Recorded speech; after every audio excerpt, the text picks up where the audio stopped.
So I was asked a little bit today to see how do we take this leadership concept in a broader context, and how do we take this leadership to develop Africa and to make South Africa the leading country in that quest to build Africa.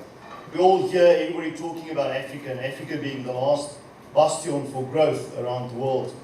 So I'm going to try and, in a couple of slides today, to have a look and see what is the role we can play. And if I talk about we, I talk about us as the leadership sitting in this room today.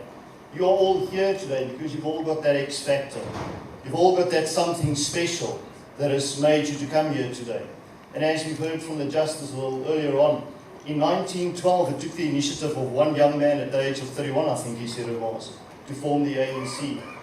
And likewise, we should take that example and make South Africa the leader on this continent, to develop this continent and to drive the intra-Africa trade. So a couple of things we're going to look at. We're going to look at South Africa being the gateway to Africa. We're going to look at market accessibility. We're going to look a little bit about, or to the facilitating of trade in Africa. We're going to talk about a couple of the factors hindering that, and we've heard the Justice talking about a couple of those. So again, Justice, thank you very much. Your check's in the mail. No, sorry, I'll be delivering it. We'll talk a little bit about the infrastructure, and again, you heard the 4 trillion over the next 15 years and how that'll help us. And then we're going to talk about logistics and the reality of the role that logistics play in the developing of countries, and more importantly, the growth of economies. So why is South Africa the gateway to Africa? We are still the pivotal entry point at this point in time. South Africa still has most things that are working well. We heard the Justice talking about the institutions. We know that we've got a very robust financial system. We know that we've got amazing leadership in this country that is willing, able, and capable of taking this continent forward. It's got some fantastic attributes, and I think one of those fantastic attributes is not only the fact that we're a country rich in leadership, but it's also a country that has proved itself beyond doubt on the world stage. And again, I refer back to what the Justice told us in his speech, in his opening remarks. We saw the amazing success we've achieved in this country since 94. And he's absolutely correct. You know, in 92 and 93, everybody thought this was going to be the end. Everybody thought that civil wars on our doorstep and that this country will never, ever be where it is today. And we can take what we've learned on that journey and we can plow that back into the continent. And by doing that, we can take a leadership role in terms of developing the continent.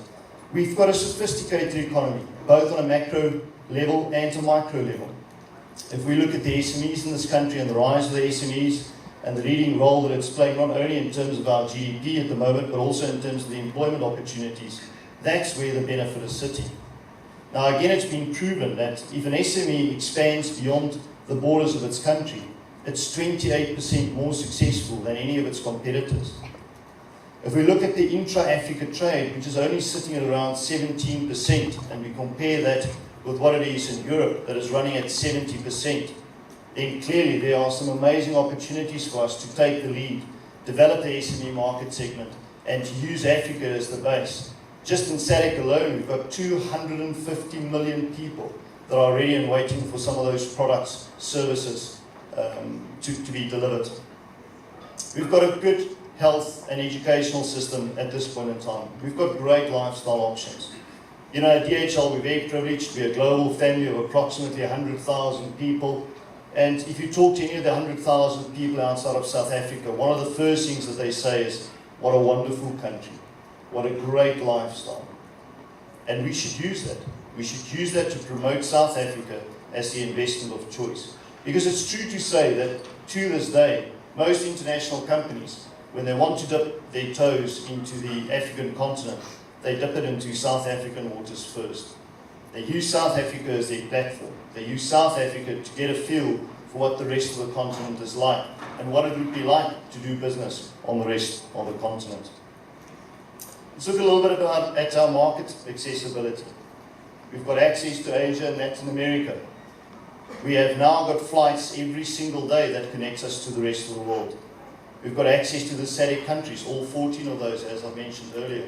And we've got 250 million people that are out there that can be serviced from this beautiful country of ours.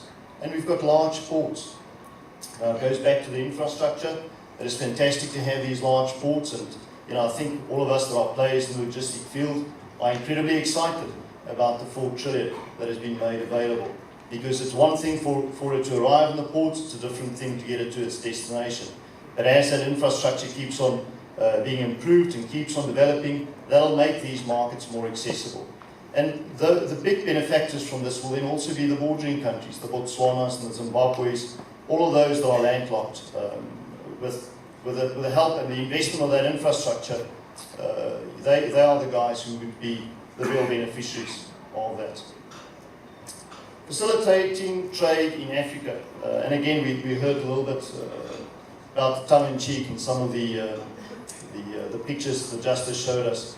There is some great improvements that are taking place. And I want to start off with SARS and the modernisation program. And I have to tell you, often speakers stand up and they say, customs, a real issue for us, SARS, a real handbrake. And I must tell you, and it's a bit of a personal story in my capacity looking after DHL in South Africa.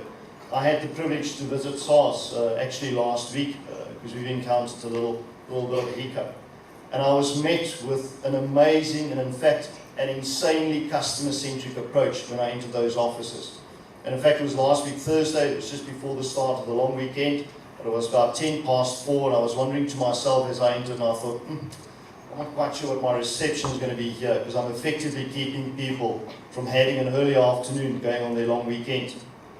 And ladies and gentlemen, I have to tell you, not only was the reception that I got at the SARS offices fantastic, but the assistance that they gave us, and we sat there till well after 5 o'clock, and they made us a promise and they said, guys, when you get back to the office, we would have resolved the issues you have. And lo and behold, before the long weekend was out, we actually had our issues resolved. So SARS is an absolutely bright light shining. I think what we've seen developing there over the last 8 or 9 years is actually fantastic, and it's going to absolutely be pivotal in facilitating trade, not just for South Africa, but also beyond the borders of South Africa. So in SARS alone, we are seeing some wonderful examples of what it is to take real leadership, to take national leadership, and to be able to promote a country such as South Africa. Having said all of that, I think the one thing that is still a reality for us in trading in Africa, and one of the challenges, is getting the typical improvements that we've now seen and have experienced at SARS to get that beyond the borders of South Africa. And logistics is all about time and money and capital that is tied up in the goods and the stock. And I think it's fair to say that for the rest of the continent, there is still a challenge. It is still a challenge to get some of these institutions to change their perception and their mindset from being gatekeepers to trade facilitators. And I think once that cognitive mindset change has been made, I think this continent is going to actually accelerate. And hopefully more countries around the continent will experience growth such as the one in Nigeria that's been mentioned, as well as Mozambique. But it's all about making sure that we remove the barriers to trade, and that'll get that economic growth going. Now, we have to have the expertise and the local know-how. And from a leadership perspective, we are often asked the question, what are some of the hindrances? What are some of the things that we are getting challenged with on a daily basis? Probably top of the list right now is a real volatile currency. And you heard Jeremy speaking earlier on when he spoke about some of the leadership qualities. Being a leader means that you have to be able to think on the run. You have to be able to make a call on some of these things.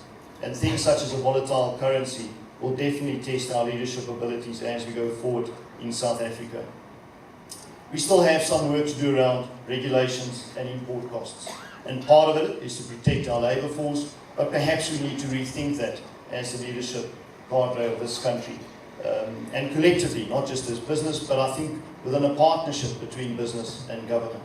Because the more we put up those barriers, the less attractive South Africa will be as an investment of choice. And we've got to be careful, and I'll show you in a moment who's threatening our position at the moment on the continent. We have to look at the labour market issues. You've just heard the frightening figure the current strikes are costing us in South Africa. We have to bear down the labour issues we have in this country. And it was Barack Obama who said, we are the change we've been waiting for. Essentially meaning we shouldn't be waiting for everybody to change it. We, again, as a collective, should take the ownership and should take the responsibility of resolving the labour issues that we currently have in the market. The labour issues we have and the uncertainty of that is one of the biggest detractors we have currently around the world for international companies wanting to come and invest in South Africa. And then finally, or second last, is the issue around land ownership, and it goes back to the political noise. And I think if we look at one of our neighbouring countries, we know what has happened in Zimbabwe around the land ownership issue. And again, as a country, we need to absolutely take care that we protect some of the fundamentals that will be fundamental in our growth and our position, our leading position on the continent. And then finally, the corruption. The Justice referred to some of the tender business that's going on in the country, but it is absolutely incumbent upon us as business. It's incumbent upon us as the leaders and the future leaders of this country to make absolutely sure that we do not stand for any of that. We absolutely have to make a stand, because that is what will be the difference between a sustainable continent and a continent that forever will be at war with itself. Second last slide that I just want to touch on is South Africa's position as the leading economy on this continent is clearly under threat. And it's under threat probably first and foremost from Nigeria. And if you've already heard the wonderful GDP figure of around 7%, if the Nigerian economy continues to grow at 7% and we continue at the slow pace of below 2%, it is estimated that the size of that economy will overtake South Africa by 2015. And that will effectively mean that Nigeria will become the country where international companies would look to go and invest first and foremost. So again, from a leadership perspective, it is incumbent upon us to make sure that we do what we have to do to ensure that we maintain this leadership position. At no stage should we think that we've arrived as a country, and because we still have the leading edge in terms of economies for sub-Sahara. We have to get down into the trenches and really work real hard at maintaining this, and in fact stretching the lead, because if we don't, we will lose this position. And those 7 million people that gets up every morning with nowhere to go, unfortunately will just grow. So again, it's incumbent upon us from a leadership perspective to take ownership, to take responsibility, and work really, really hard with everybody that's a part and that's a stakeholder in the success of this country to ensure that we avoid that and that we maintain our leadership position. And then second in the queue is Kenya.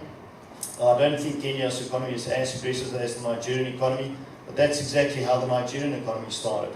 So we should be very mindful of the developments in Kenya and how they potentially could threaten our position as leading economy on this continent.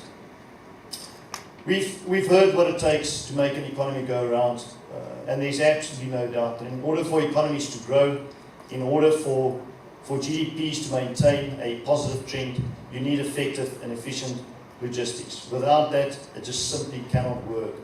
From a logistics perspective, we look at ourselves as trade enablers.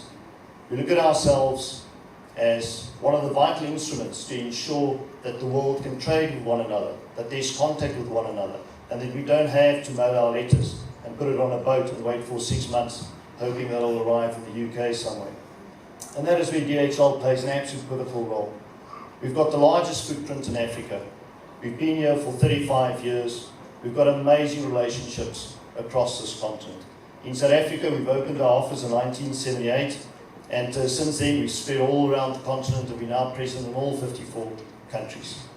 The interesting thing is, if you look at the statistic on the right-hand side, the 14 dedicated aircraft, it's also evidence of how infrastructure on the continent has improved. When I joined this organization, we had 24, and as the infrastructure has improved, it has allowed us to turn to different modes of transport, which obviously then aids business. So even in that number, there's evidence that the investment in infrastructure is happening, perhaps not as quickly as we would like it to be, but it certainly does have an impact on logistics.